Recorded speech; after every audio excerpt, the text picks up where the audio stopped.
সৃজনশীল প্রশ্নে ঠিক কতটুকু লিখলে তুমি ফুল মার্ক পাবা, এবং যদি তোমার পরীক্ষার হলে সৃজনশীল কমন না আসে তাহলে কিভাবে লিখলে সর্বোচ্চ পরিমাণ মার্ক তোলা যায়, মানে 7, 8, 9 এগুলো তুমি পেয়ে যাবা। এসএসসি 26 তোমাদের সাথে এই ভিডিওতে কথা বলবো সৃজনশীল ঠিক তুমি কতটুকু কিভাবে গুছিয়ে লিখবা, এবং একটা কমপ্লিট গাইডলাইন দিব যেভাবে তুমি ফুল কমন না পেলেও তোমার জাস্ট মনের মাধুরী মিশিয়ে বানায় লিখেও 7, 8, 9 পর্যন্ত মার্ক সৃজনশীলে তুমি তুলে আসতে পারবা। দেখো, বিশেষ করে বাংলা প্রথম পত্র, তারপরে বাংলাদেশ ও বিশ্ব পরিচয়, ইসলাম শিক্ষা এবং অন্যান্য সাবজেক্ট যেখানে 7 সেট সৃজনশীল আছে, সেই জায়গাগুলোতে তোমার একটা হাইয়েস্ট পরিমাণ নাম্বার তোলার জন্য সৃজনশীলে প্রপার প্ল্যানিং অত্যন্ত গুরুত্বপূর্ণ এবং লেখার টেকনিক জানা অত্যন্ত গুরুত্বপূর্ণ। সো চলো আমরা দেরি না করে সৃজনশীল লেখার এই টেকনিকগুলা একদম A to Z বর্ণনা করি পরীক্ষার ঠিক আগ মোমেন্টে। এটা তোমার জন্য একটা গেম চেঞ্জিং ভিডিও হবে। তোমার বন্ধুদের গ্রুপগুলোতে অবশ্যই এই ভিডিওটা শেয়ার করবা। আইটিএস একাডেমির প্লেলিস্টগুলো দেখতে পারো। আইটিএস একাডেমিতে প্রত্যেকটা সাবজেক্টে তোমাদের জন্য কোয়ালিটি সম্পন্ন ক্লাস দেওয়া আছে।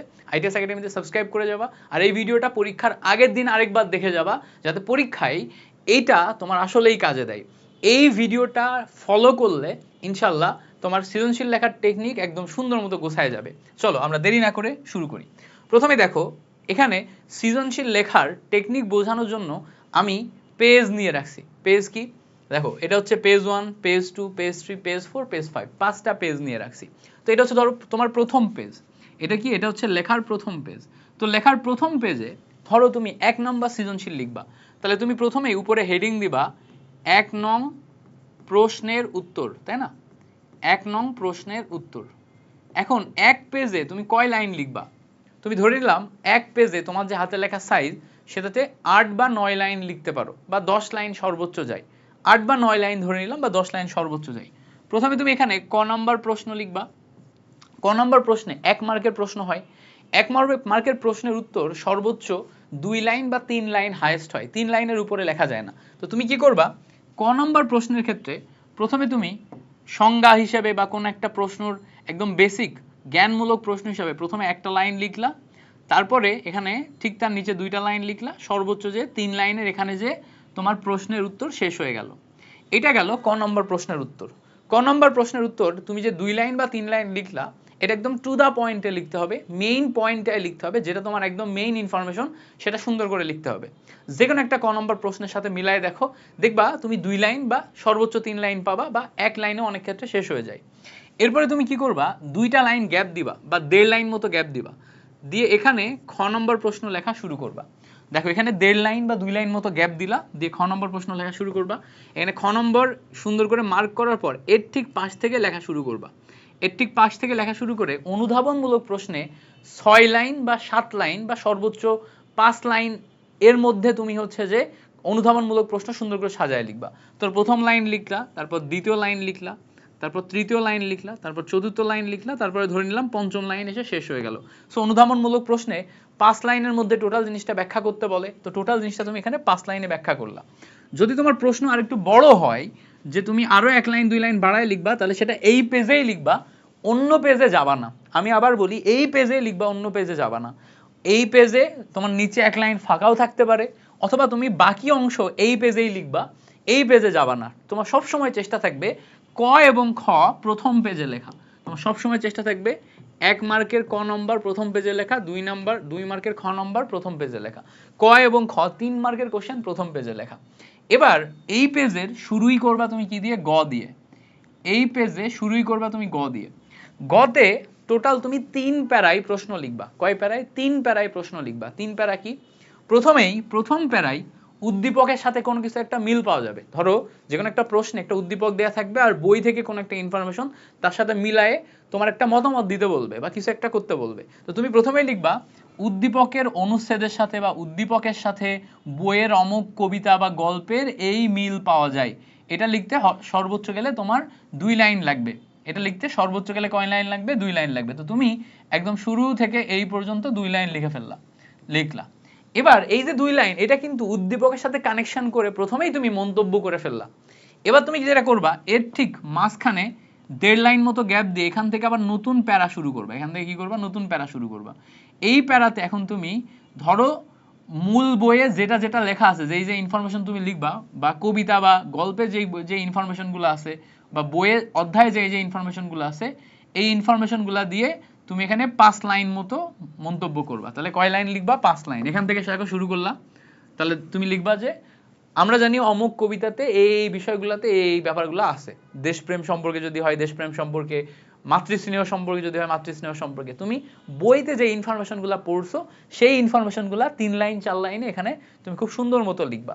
লেখার পরে তুমি কি করবা? আবার একটা গ্যাপ দিবা।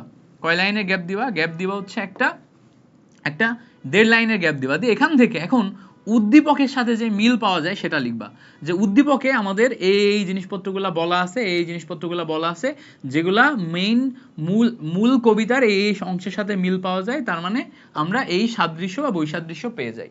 দেখো এই পেজে আমরা টোটাল 3 প্যারা করছি। কয় প্যারা করছি? 3 প্যারা। এই দেখো এই প্যারাতে আমরা প্রথম লাইন লেখার জন্য 1 মার্ক, দ্বিতীয় প্যারার জন্য 1 মার্ক, আর তৃতীয় প্যারার জন্য 1 মার্ক পাবো। টোটাল মিলে ক্যালকুলেশন করলে এই 3 প্যারার জন্য আমরা 3 মার্ক পাবো। এখন তোমার মনে প্রশ্ন আসতে পারে, ভাইয়া আমি কি এই গ নাম্বার শুধু 1 পেজই লিখবো? আচ্ছা, তোমার হাতের লেখা যদি বড় হয়, একটু বড় সাইজের হয়, তাহলে এই গ নাম্বারে 3 প্যারা লিখতে যে তোমার এই পেজের অর্ধেক পর্যন্ত চলে আসতে পারে। তোমার হাতের লেখা যদি ছোট সাইজের হয়, নিট অ্যান্ড ক্লিন হয় এবং দেখতে খুব সুন্দর হয়, এবং দেখা যাচ্ছে তোমার লাইন সংখ্যা বেশি হয়, তাহলে 1 পেজ লিখলেও সমস্যা নেই, 1 পেজেই তুমি ফুল মার্ক পেয়ে যাবা। বড় হলে তুমি এই পেজে চলে আসবা। এখন বড় হলে যদি এই পেজের এতদূর পর্যন্ত চলে আসে, তখন এখান থেকে ঘ নাম্বার শুরু করা যাবে না। এখান থেকে ঘ নাম্বার শুরু করা যাবে না, এটা রেখে দিতে হবে। এখন ধরে নিলাম তোমার গ নম্বরের 2টা লাইন এই পেজে চলে আসছে। গ নম্বরের 2টা লাইন এই পেজে চলে আসছে। তো 2টা লাইন এই পেজে আসলে এখান থেকে তুমি কি ঘ নম্বর শুরু করবা? উত্তর হচ্ছে না। এই জায়গা থেকে ঘ নম্বর শুরু করবা না, ঘ নম্বর শুরু করবা এই পেজ থেকে। তুমি বলবা ভাই টিচার কি পরের পেজ দেখবে, এই পেজ ফাঁকা রাখার জন্য আমাকে ইয়া করবে না, মানে ধরো নাম্বার কেটে নিবে না? না, টিচারের এখানে একটা দায়িত্ব থাকে, সে একদম লাস্ট পেজ পর্যন্ত দেখে। এখানে তুমি যদি ফাঁকাও রাখো, টিচার তোমার খাতা দেখবে, টিচার সামনে আগায় যাবে। তাহলে তুমি যেটা করবা, এই জায়গায় ফাঁকা রাখবে। এই জায়গায় ফাঁকা রাখা সাইকোলজি কি আমি তোমাকে পরে বলছি, আগে আসো। তাহলে গ নাম্বারে আমরা কি করলাম? 3 মার্ক পাওয়ার জন্য 3টা অনুচ্ছেদ বা 3টা প্যারা লিখলাম। প্রথম প্যারা যেখানে জাস্ট 2-3 লাইন একটা শর্ট মন্তব্য দিলাম, তারপরে ওই মূল কবিতা গল্প সম্পর্কে যে ইনফরমেশনগুলো আমার দিতে হবে, যেটা আমার মনে থাকবে আগে থেকে, ওটা লিখলাম। তারপরে উদ্দীপকের ইনফরমেশনগুলোকে সুন্দর মতো লিখে 2টা কানেক্ট করাই দিলাম। তাহলে এখানে আমি 3টা প্যারা লিখলাম। এবার আসবো আমি ঘ নম্বরে। সেম ভাবে ঘ নম্বরে উদ্দীপকের সাথে আমার অনুচ্ছেদ, গল্প বা কবিতার কোনো একটা মিল থাকা লাগবে, বা অমিল থাকা লাগবে, বা কোনো একটা বিষয় নিয়ে মন্তব্য দেওয়া লাগবে। সেটা আমি প্রথমেই 2 লাইন বা 3 লাইনে একটা মন্তব্য দিয়ে ফেলবো। প্রথমেই 2 লাইন বা 3 লাইনে একটা কি করব? সুন্দর মন্তব্য দিয়ে ফেলবো। তাহলে এখানে আমি 2 লাইন বা 3 লাইনে একটা সুন্দর মন্তব্য দিলাম। ঠিক আছে, সুন্দর মন্তব্য দিলাম। দেওয়ার পরে এখন আমি ওই কবিতা বা গল্প থেকে, বা ধরো ইসলাম শিক্ষায় যদি হয় অনুচ্ছেদ থেকে, বা যেইটা আছে সেটা থেকে আমার 4 লাইন ওই সম্পর্কে তথ্য লেখা লাগবে, মূল তথ্য যেটাকে ইন্ডিকেট করছে, লিখে ফেললাম। তো আমি এখানে ধরো 5 লাইন লিখলাম। 5 লাইন লিখে আমি এই পর্যন্ত চলে আসছি। আসার পরে এখন আমার উদ্দীপকের সাথে কি মিল পাওয়া যায় সেটা লেখা লাগবে। তো আমি আবারও 1.5 লাইন মতো গ্যাপ দিব। 1.5 লাইন মতো গ্যাপ দিয়ে এখান থেকে আবার শুরু করব। প্রথম লাইন লিখলাম, দ্বিতীয় লাইন লিখলাম, তৃতীয় লাইন লিখলাম, উদ্দীপকের এখানে আরো কি লিখলাম? আরো 3 লাইন লিখলাম। এবার 3 লাইন লেখার পর দেখো এই জায়গায় প্রথম যে প্যারা, এটার জন্য আমি 1 মার্ক পাচ্ছি, দ্বিতীয় বইয়ের প্যারার জন্য 1 মার্ক পাচ্ছি, তৃতীয় উদ্দীপকের প্যারার জন্য 1 মার্ক পাচ্ছি। তাহলে বলবা ভাই এটা তো 4 মার্কের কোশ্চেন, আরেক মার্ক কই দিবে? লাস্টে তোমার আবারও মন্তব্য করতে হবে। আরেকবার মন্তব্য করার জন্য তুমি এখানে লাস্টে এসে লিখবা, এই জায়গাতে আরেকটা লাইন লিখবা, পরিশেষে বলা যায় যে, কি লিখবা? পরিশেষে বলা যায় যে। তার মানে এই সব কিছু বিশ্লেষণ করে আমরা বলতে পারি, এখন তুমি ওই উদ্দীপকের সাথে ইয়ার যে মন্তব্য শুরুতেই করেছিলা সেটা সম্পর্কে আবার 2-3 লাইন লিখবা, আবার 2-3 লাইন লিখবা। লিখলে দেখো এই জায়গাতে তুমি মোটামুটি 1.5 পেজের বেশি লিখতে পারছো ঘ নম্বর।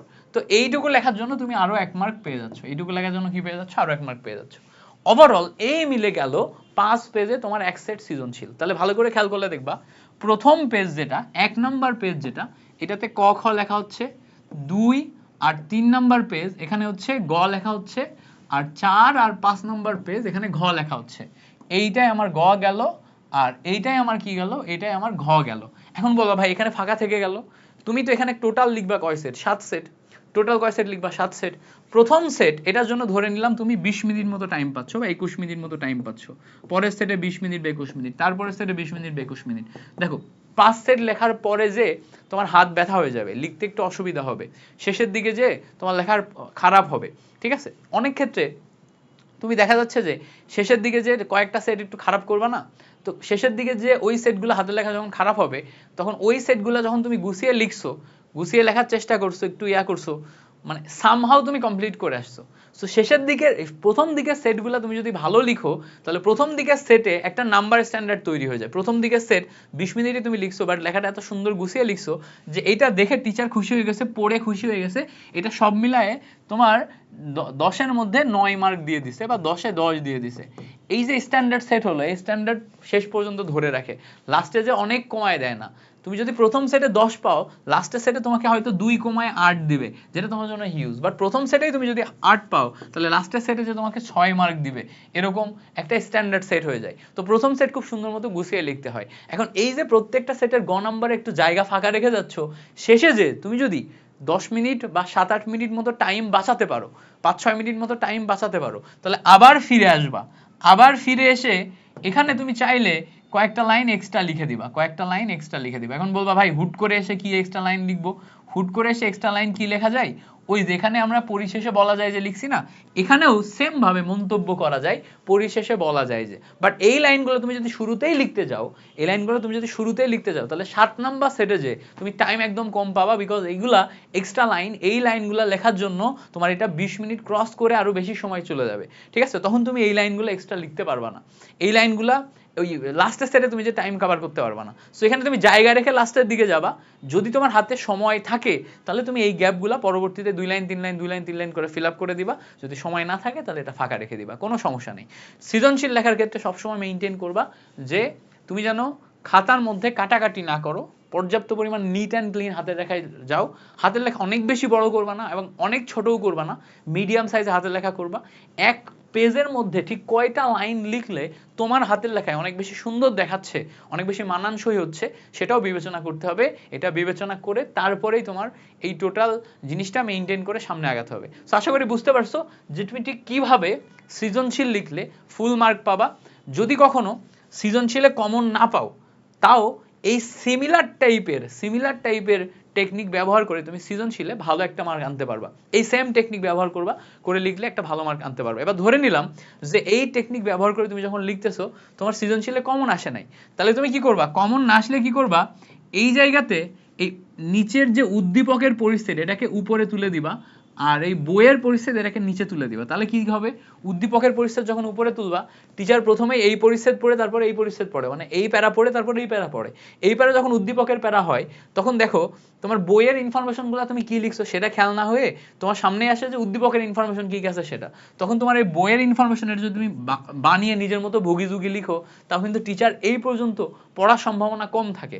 অনেক ক্ষেত্রে শুরুর কয়েকটা লাইন পড়েই টিচার স্যাটিসফাইড হয়ে গেলে মার্ক এখানে মার্কিং করে দিয়ে চলে যায়। প্যারা দেখে যাচ্ছে 1 প্যারা 2 প্যারা 3 প্যারা 4 প্যারা লিখছে, 3 মার্ক দিয়ে দাও।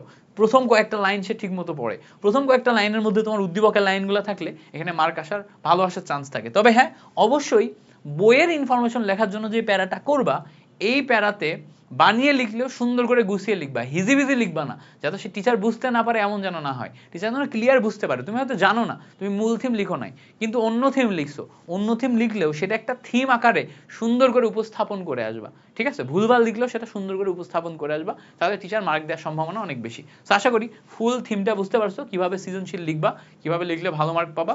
অবশ্যই আমাদের চ্যানেলে সাবস্ক্রাইব করে যেও, অবশ্যই আমাদের সাথে থেকো। আর এই টাইপের আরো ভিডিও আরো যদি চাও সামনে, তাহলে অবশ্যই লিখবা যে ভাইয়া আরো ভিডিও চাই। Thank you so much for watching this video.